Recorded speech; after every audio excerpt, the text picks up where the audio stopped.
Bonjour, bonsoir tout le monde. On est dans l'un des QG de Médecins sans frontières, plus précisément du côté de Pétionville, dans le cadre d'une interview exclusive avec la chef de la mission. Il s'agit bien de Madame Sophie Smaélier, avec elle on va justement parler de la situation. On sait très bien depuis plus de 3 ans, Médecins sans frontières travaille dans un contexte très difficile en Haïti avec l'insécurité et des milliers de gens qui sont obligés de quitter leur lieu habituel, en fait leur quartier, pour se rendre quelque part dans des camps de fortune.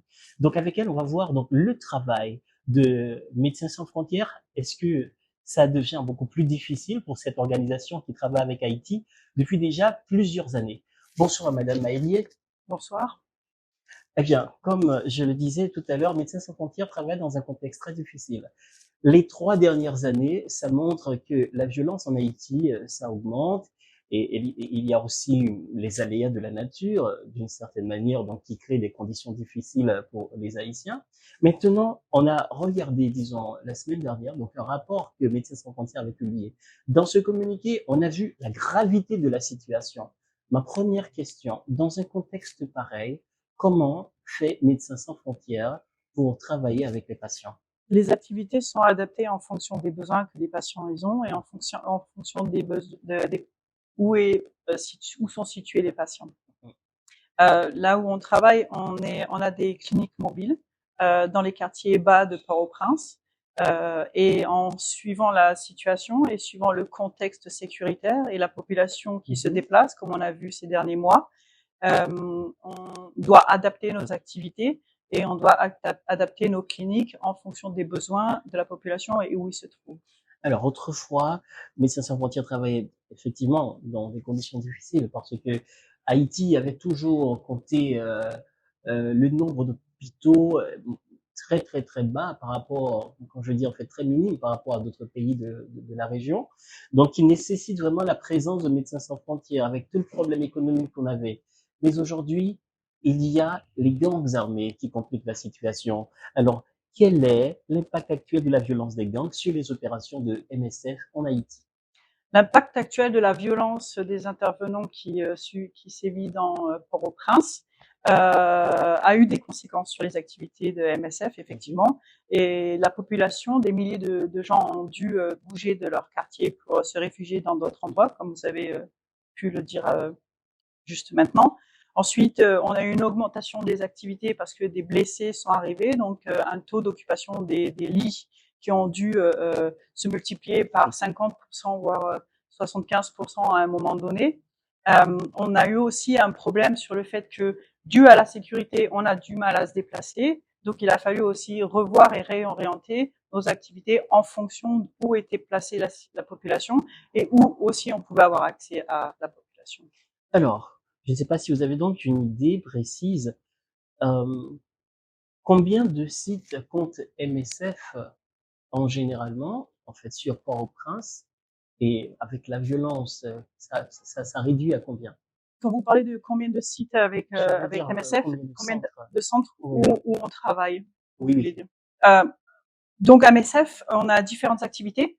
On a des hôpitaux, des hôpitaux de traumatologie et un hôpital qui fait traumatologie et grand brûlé. Il y en a un à Tabar. Ah, donc il y a Et des spécialités. oui, Oui. c'est pour ça que on est sur différentes phases. Il y a la traumatologie avec des hôpitaux, à Carrefour, qui a été ouvert en mars, et un à Tabar, qui fait aussi une spécialité grand brûlé. C'est le seul centre de grand brûlé qu'il y a d'ailleurs à Port-au-Prince. Ensuite, on a des hôpitaux d'urgence qu'on appelle. Il y en a un à Cité-Soleil et un à Turgot. Donc là, les gens viennent en urgence et suivant si on peut prendre soin d'eux, on prend soin d'eux. Si on doit les référer à une traumatologie ou à d'autres services, on va les référer à d'autres hôpitaux qui sont ouverts, qui pourraient être ouverts sur Port-au-Prince. Et ensuite, on a un système de cliniques mobiles.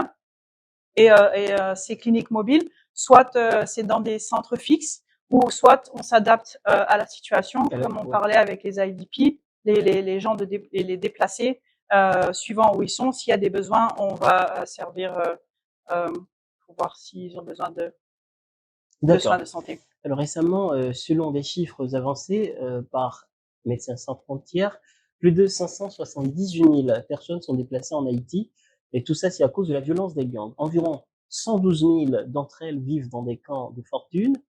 J'en reviens donc avec la question, quelles stratégies utilisez-vous pour fournir des soins de santé à ces personnes déplacées? Parce que j'imagine qu'elles sont nombreuses. Oui, et variées. Alors, on a beaucoup de camps et forcément, MSF et les organisations par elles-mêmes auraient du mal à répondre à tous les besoins dans tous les camps. On a une grosse population et le problème, c'est que comme les centres de santé du ministère de la Santé sont ou fermés ou difficilement accès ou comme ils sont ouverts, il y a que eux, il y a beaucoup de patients à l'intérieur. Donc il faut trouver une stratégie pour pouvoir s'assurer que le service de la santé aussi arrive jusqu'aux déplacés. Alors comment MSF travaille, c'est on est une organisation d'urgence. Donc quand il y a une urgence qui arrive, on va aller vers la population qui a des besoins, donc par exemple les déplacés, et on va évaluer les besoins. Ensuite, on va les discuter avec le ministère de la Santé, on va discuter avec des organisations aussi qui travaillent ou dans la santé ou dans l'eau et l'assainissement, comme c'est notre domaine. Et en fonction de ça, on va essayer de se répartir les camps aux besoins. S'il y a des besoins et si c'est une urgence, MSF va faire quelque chose. S'il y a moins de besoins ou pas forcément une urgence, on va laisser le MSPP ou on va laisser les autres acteurs faire leur service et ensuite voir et évaluer et faire un suivi au cas où. Effectivement, après les incidents qu'il y a eu en février et en mars, il y a eu, comme par exemple, une recrudescence, on va dire, de diarrhée aiguë. On connaît tous l'historique de 2022-2023 avec le choléra sur Port-au-Prince et les alentours. On veut surtout pas que ça recommence. Et donc, comme je dis, MSF étant une organisation d'urgence, on aussi veut prévenir. Donc là, on a intervenu, par exemple, dans certains camps, plus sur l'eau et l'assainissement, parce que, par exemple, les diarrhées aiguës, c'est aussi un problème d'eau. Donc, plus sur l'eau et l'assainissement pour s'assurer et éviter d'avoir une urgence plus tard. Alors là, je comprends également qu'avec MSF, vous travaillez avec beaucoup d'autres acteurs nationaux, le ministère de la Santé publique et de la Population, et avec quel autre organe encore que vous travaillez? À part l'État, est-ce qu'il y a autre ONG avec lesquelles qui travaillent dans le même domaine? Ici, vous collaborez? Alors, on ne travaille pas forcément avec eux, mais on fait un suivi et un partage d'informations pour s'assurer qu'on ne fasse pas un doublon.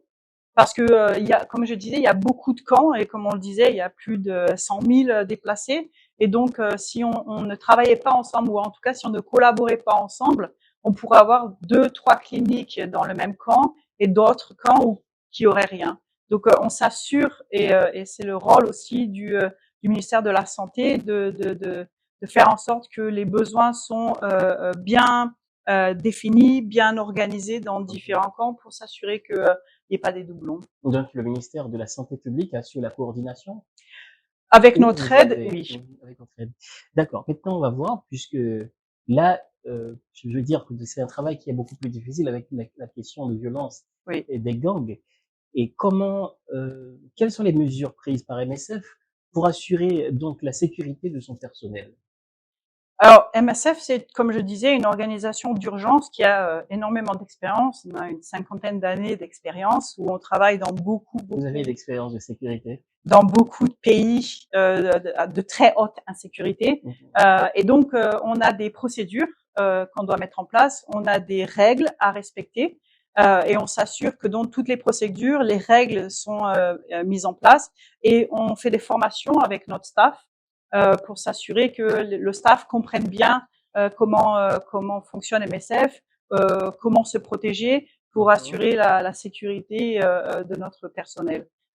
Ce qu'on se dit aussi, c'est que quand on ouvre une clinique, on ne veut pas mettre en danger le patient, ce qui veut dire que si c'est une acceptance pour que notre staff puisse aller en clinique, alors il devrait y avoir une acceptance sécuritaire pour le patient pour pouvoir arriver jusqu'à notre clinique. D'accord. Alors, je vais revenir vers vous tout à l'heure pour les autres questions. Je rappelle que nous sommes donc au bureau du MSF, l'un des quartiers, en fait, c'est un quartier général qui se trouve du côté de Pétionville. Donc, l'interview est actuellement donnée par Madame Sophie Maélier, chef de mission, qui a accepté de nous recevoir dans son bureau. Et c'est concernant les précisions, comment MSF travaille aujourd'hui dans un contexte extrêmement difficile. Nous restons toujours en ce qui a trait à la sécurité. Mais vous avez déjà travaillé quelque part d'autre à part Haïti? Vous auriez été déjà chef de mission quelque part d'autre, non? Oui, bien sûr, j'ai été aussi en Asie, au Myanmar, en tant que chef de mission. Juste une question qui n'est pas dans notre dans notre questionnaire.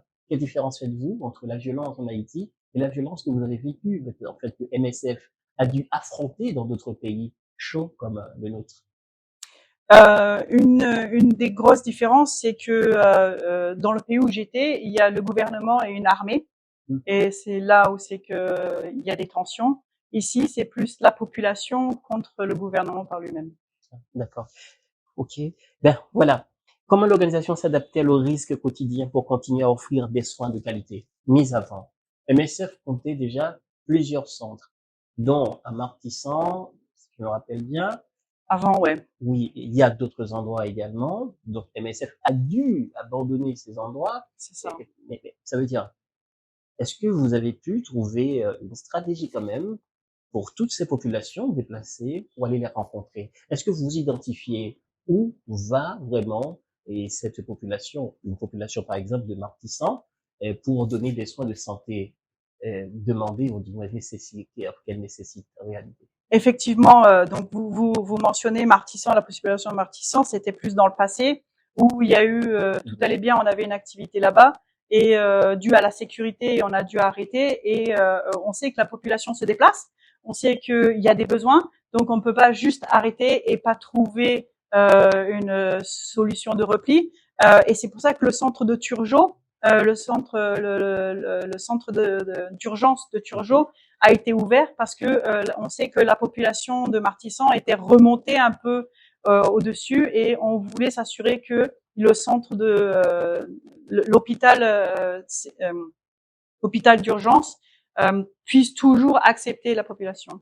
Ensuite, comme je vous l'ai dit, il y a un hôpital de trauma qui s'est ouvert à Carrefour. Et c'est aussi, par exemple, ça, on voit qu'il y a une augmentation de la sécurité, on voit qu'il y a des besoins quelque part, et donc à nous de voir comment on peut adapter en fonction de où est la population, comment va la sécurité et quelle activité on peut faire. Donc c'est pour ça, par exemple, que Carrefour, le centre de trauma a été ouvert, et on est bien content parce qu'on sait que ça chauffe par là-bas aussi et que la population est enclavée, enfermée dans son endroit, a des difficultés pour sortir, et donc il leur faut forcément des soins de santé.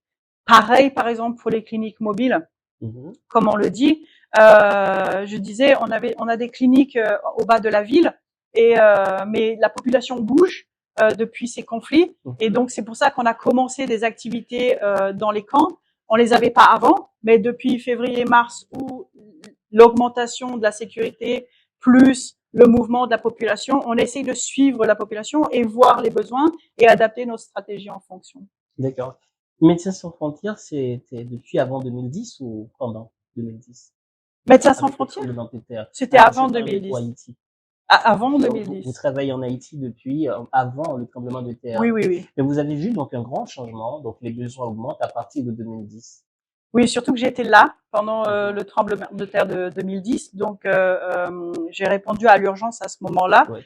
J'étais plus basée sur Léogâne que sur Port-au-Prince, mais effectivement la dynamique, la situation, le contexte a changé, pas en très bien malheureusement, et c'est pour ça qu'on était là et on est resté. Et je pense qu'on n'a pas l'intention de partir parce qu'il y a encore beaucoup de choses à faire pour la population et puis aussi pour aider le ministère de la Santé à se relever de la situation pour essayer de développer plus les centres de santé. Vous pensez un jour, si l'État ici arrive à prendre en main donc la santé, avoir donc une politique sanitaire et que le ministère de la Santé publique et de la population joue à bien son rôle et que tout marche bien, est-ce que vous voyez encore l'existence de Médecins sans frontières en Haïti?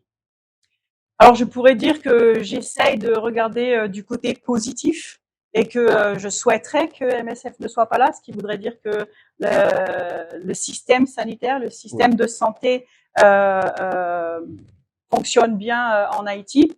Euh, je suis française et même en France, on a besoin d'ONG parce que le système sanitaire aussi, tant bien que mal, même s'il fonctionne bien, il a besoin de support. Donc, je dirais que ce serait mon rêve de ne pas avoir MSF ici, ce qui voudrait dire que le pays va très bien, excellemment bien.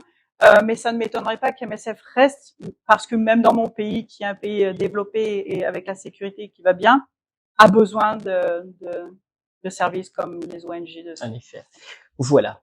Alors, quels sont les besoins, disons, les types de soins les plus demandés en ce moment par la population? Alors, ce qu'on peut voir dans nos cliniques arriver, surtout, c'est des problèmes comme la gale ou des diarrhées aiguës, ce qui montre que l'eau et l'assainissement n'est pas encore OK dans les camps. Ensuite, il y a une limitation du service au niveau du ministère de la Santé sur la santé reproductive, donc la femme en général, et obstétrique, la femme enceinte. Je suppose que être enceinte et vivre dans un camp, ça doit pas être super. Quand c'est l'heure d'accoucher, aller dans les hôpitaux, c'est compliqué aussi pour y aller. Et donc, c'est des patients qu'on a de plus en plus et on se pose la question à voir comment aider le ministère de la Mhm. Santé pour s'assurer que ces patients aient le service approprié. D'accord. Maintenant, quels sont les besoins les plus urgents de MSF? On en a plusieurs, pour être honnête. Mais s'il faut faire un petit focus, on est une organisation médicale, on a besoin de médicaments. Les médicaments sont importés et donc il y a des processus à mettre en place pour importer des médicaments. Et ce qui est important pour nous, c'est de pouvoir avoir une facilité d'importation pour qu'on assure que tous les médicaments qu'on a besoin puissent arriver dans le pays et qu'on puisse avoir accès. Le problème étant que si ça prend du temps, puisque c'est des commandes qu'on fait de plusieurs mois, si on finit notre stock et ça prend du temps, la catastrophe serait qu'on devrait arrêter ou diminuer nos activités, ce qu'on voudrait surtout pas faire. Donc c'est vraiment important pour nous de s'assurer que l'approvisionnement peut être assuré au niveau administratif, des douanements et au niveau de l'accès, la sécurité pour avoir le cargo qui arriverait. Ensuite, quand je dis ça, c'est plus un impact sur nous. Après, ce que nous, on aurait le plus besoin, c'est que on s'assure que d'autres organisations puissent venir dans le pays, ou les organisations qui sont dans le pays puissent faire leurs activités. Pour faire leurs activités, forcément, elles ont besoin de financement.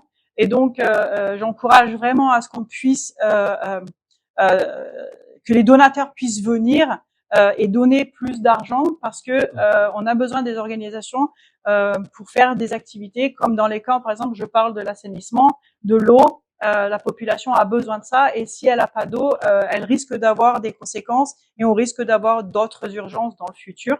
Des latrines, des constructions, il y a de la nourriture, de l'eau. Il y a énormément de choses à faire. Je pense que les organisations, elles n'ont qu'à choisir en fonction des financements qu'elles ont. D'accord. Merci, Madame Sophie Maillier, de nous avoir accordé donc votre temps pour cet entretien. Je crois qu'on a vraiment beaucoup appris avec elle, et concernant la mission de MSF qui travaille dans une condition extrêmement difficile ces derniers temps. Déjà, pendant les 5 dernières années, Haïti connaît vraiment un problème grave. C'est l'insécurité qui compromet tous les champs d'activité, la santé, le commerce, je veux dire l'économie, même le secteur éducatif. Donc aujourd'hui, on avait Madame Sophie Maélier qui était là avec nous et qui est encore là, à qui nous disons Oui. déjà merci. Eh bien, nous espérons peut-être un autre jour nous entretenir un petit peu plus sur toutes les autres activités de MSF, bien que je sais c'est la santé, mais peut-être qu'on peut voir d'autres paramètres. Ce sera avec plaisir. Merci beaucoup. Merci beaucoup. Le prochain rendez-vous, c'est pour une autre entrevue. Au revoir.